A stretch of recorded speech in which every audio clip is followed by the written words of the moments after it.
Come out to the Catamount Community Forest, you'll see a deer exclosure on the Three Rivers Trail near the intersection with Woods Trace.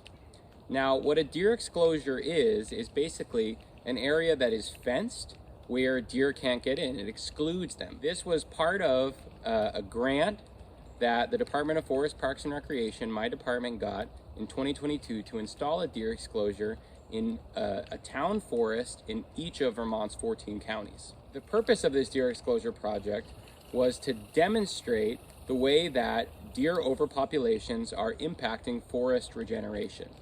So we know that in some parts of the state, deer are overpopulated, and where deer are overpopulated, they can really influence the forest. They can influence both the species of trees that can grow here as well as shrubs and herbaceous plants. And the way they do this is just by their eating habits. So the interesting thing about deer is that they're a normal part of forests, and a part that we actually really want to encourage. We want to have really great deer habitat. At the same time, too many deer in our landscape as a result of decreasing winter severity, loss of hunters, increase in posted land, increasing parcelization and forest fragmentation on our landscapes, and the loss of their historic predators. There can be too many deer.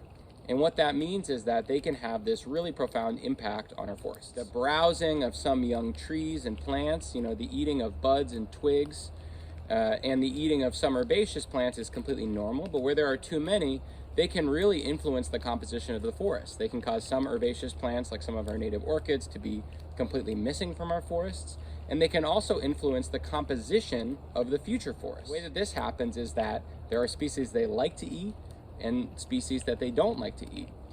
In areas where there are too many deer, what we can see is that they browse all the species that they like to eat, and they don't browse the species that they don't like to eat, which may include species like beech, hop hornbeam, striped maple, some of our non-native invasive plants like buckthorn and honeysuckle, and they'll skew the forest composition towards those species. It actually influences the trees that will eventually rise into the canopy and make up our future forest.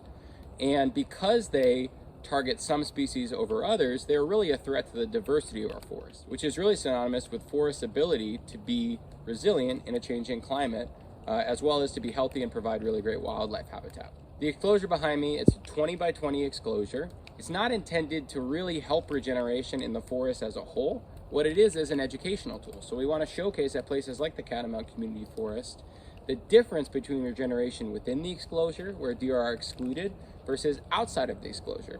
And through that, we hope to form a more accurate idea of the way that the deer herd is influencing our ability to regenerate certain species of trees and plants. The result of this work will obviously influence our understanding of the way that deer are influencing our forests, but then also could lead to management decisions.